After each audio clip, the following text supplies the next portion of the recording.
Assalamualaikum. Ini adalah ceritanya Ardi, di mana dia mendaki ke Gunung Salak pada tahun 2017 sama komunitasnya, buat nganterin beberapa pendaki awam lah ke gunung itu. Jadi Ardi ini punya sebuah komunitas pecinta alam yang namanya itu Gurauan Senja. Nah, karena ada kelakuan yang agak konyol dari salah satu peserta pendakian, mereka ditimpa kejadian-kejadian mistis waktu turun dari Gunung Salak itu.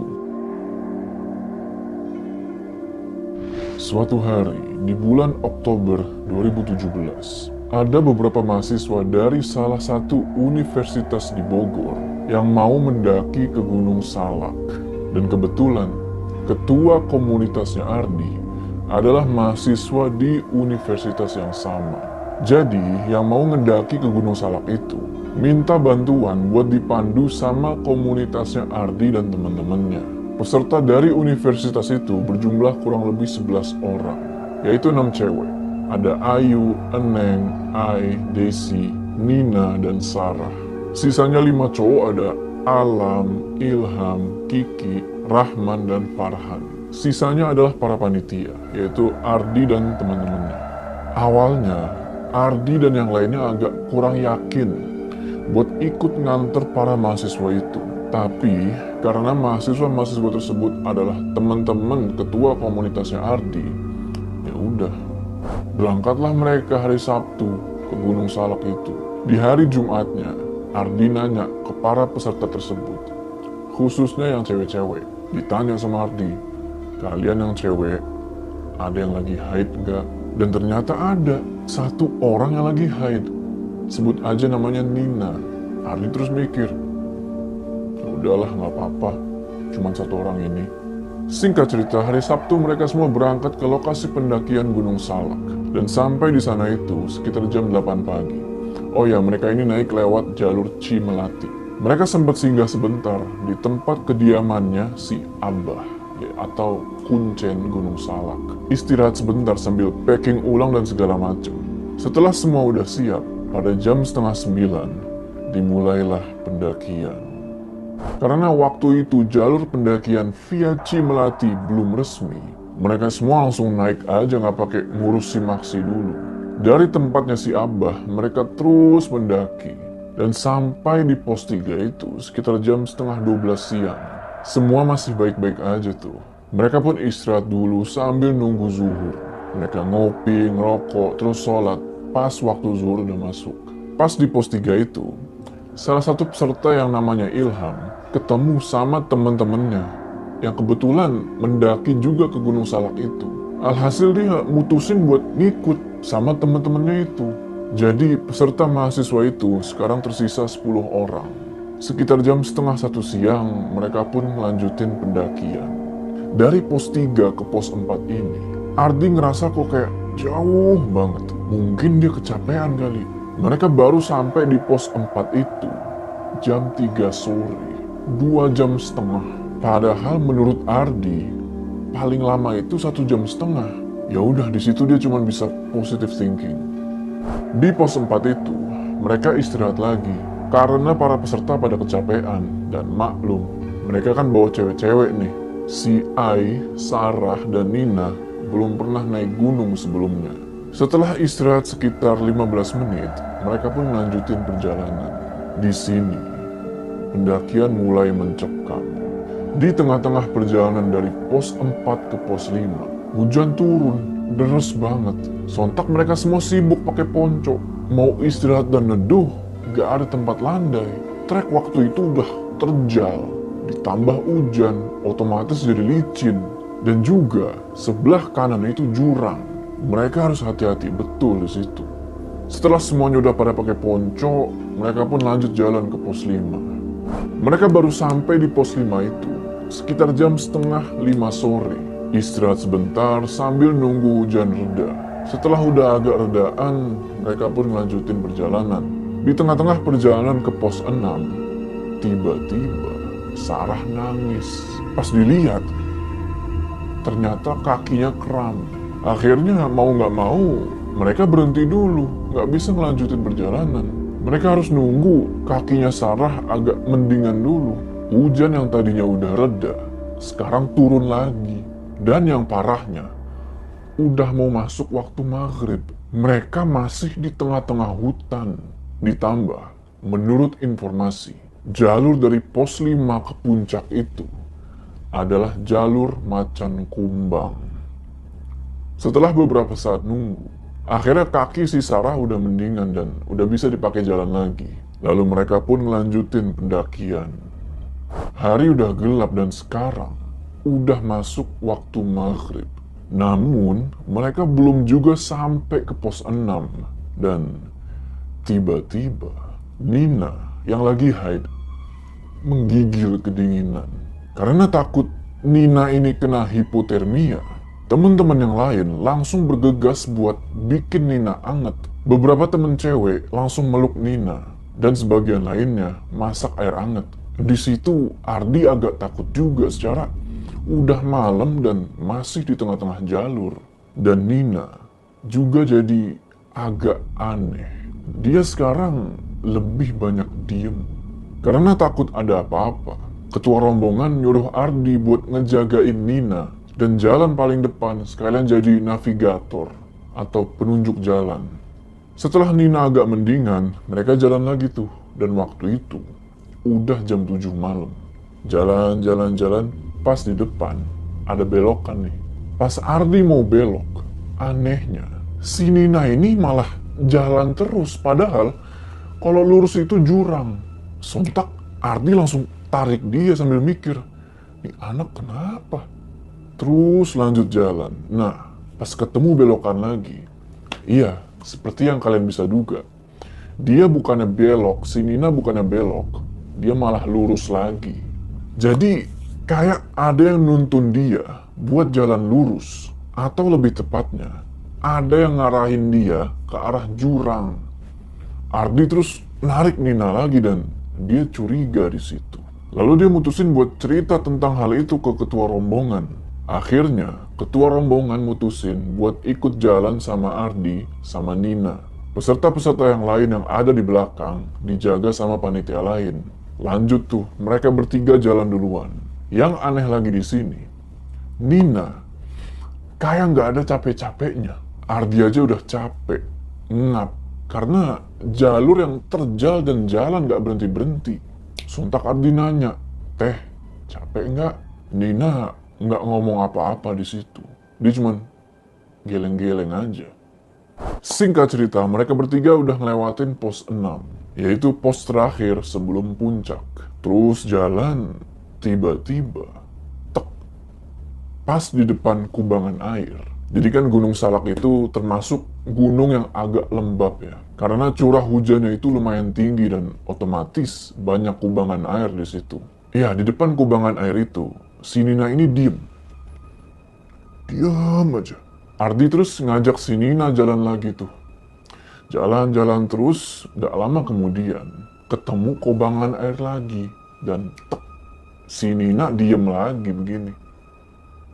Berulang-ulang setiap kali ketemu kubangan air, pasti Nina berhenti, diem gak bergerak. Ardi udah panik di situ.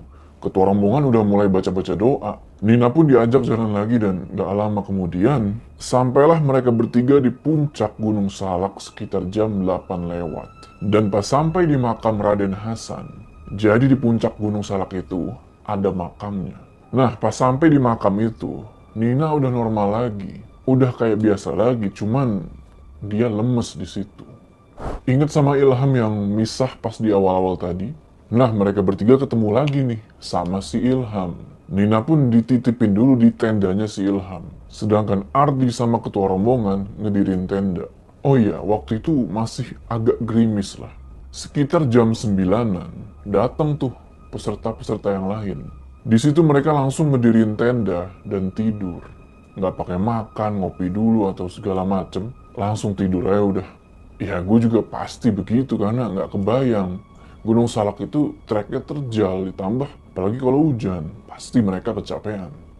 Jam setengah 7 pagi, Ardi sama beberapa teman lainnya bangun. Dan mereka langsung masak karena kelaparan. Ada yang lagi foto-foto, ada yang lagi masak, dan sebagian lagi ada yang masih tidur.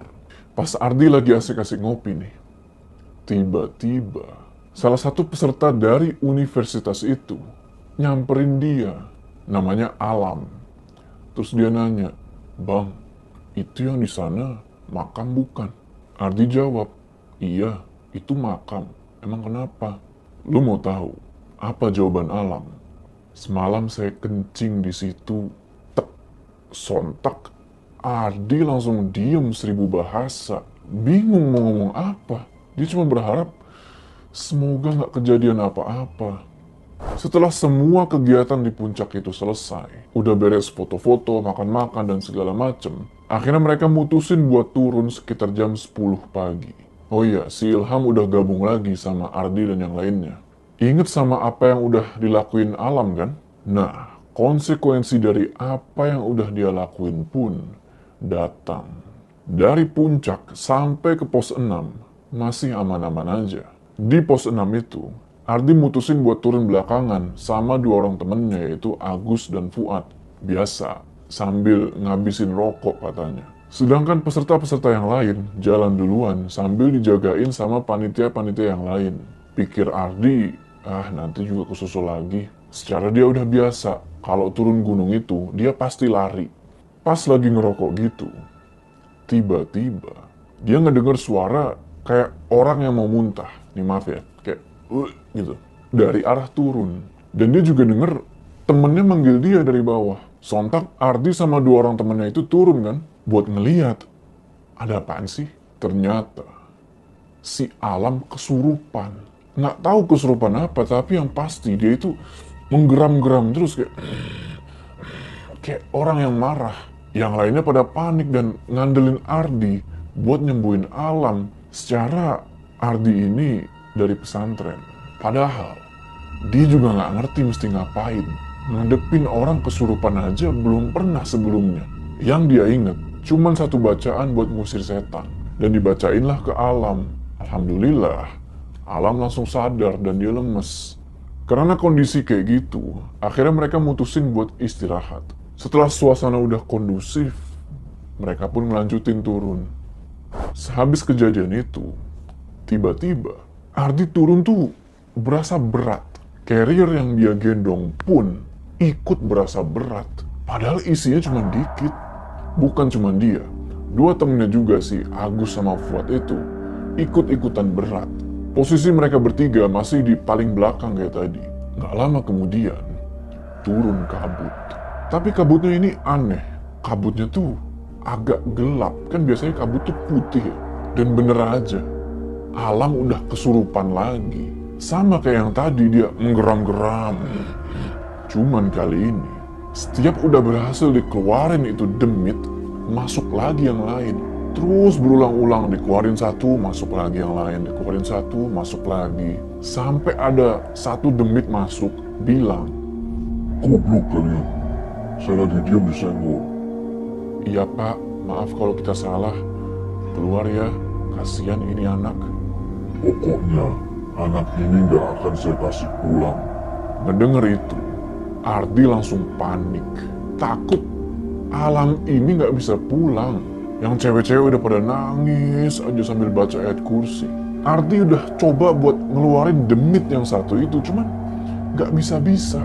Tiba-tiba, salah satu peserta lain yang namanya Rifki, dia kayak yang kerasukan. Dan sontak Rifki langsung lompat ke arah Alam yang lagi kesurupan. Lalu demit yang ada di dalam tubuhnya Alam pun dikeluarin sama dia. Habis itu Rifki langsung sadar. Pas demit yang ada di badannya Alam keluar, masuk lagi yang lain. Cuman yang masuk ini ngucap salam. "Assalamualaikum." Suaranya itu suara perempuan. Perempuan bener. Ardi jawab, "Waalaikumsalam." Siapa ini?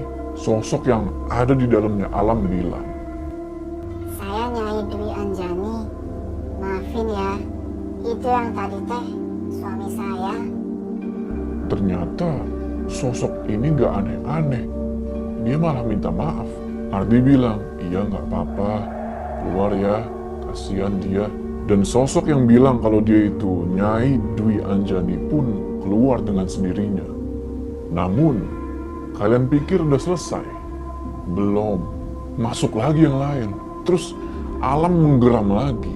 Belum selesai urusan sama Alam yang kesurupan, tiba-tiba Nina teriak, "Itu ada anak kecil ngajakin main." Tambah paniklah mereka semua. Ardi masih sibuk ngeluarin demit yang ada di badannya Alam. Sampai tiba-tiba Alam diem. Terus tiba-tiba tangannya begini, kayak orang yang bertapa. Dalam hati bilang, waduh, apalagi nih? Dia takutnya yang masuk itu semacam siluman ular atau apalah sejenisnya. Takutnya nanti dia beringas terus Alam ini loncat ke jurang. Soalnya mereka ini lagi di sebelah jurang. Tapi untungnya bukan siluman yang masuk. Namun ternyata si Nyai Dwi Anjani lagi. Dia minta maaf doang abis itu keluar. Gak lama kemudian datanglah 3 orang pendaki. 3 orang ini bilang kalau mereka ini dari Depok. Dan mereka cuma melongo terus duduk sambil ngeliatin Ardi dan teman-temannya. Alam kondisinya masih sama. Masih banyak yang keluar masuk ke badannya dia. Sampai akhirnya udah gak ada yang masuk lagi nih.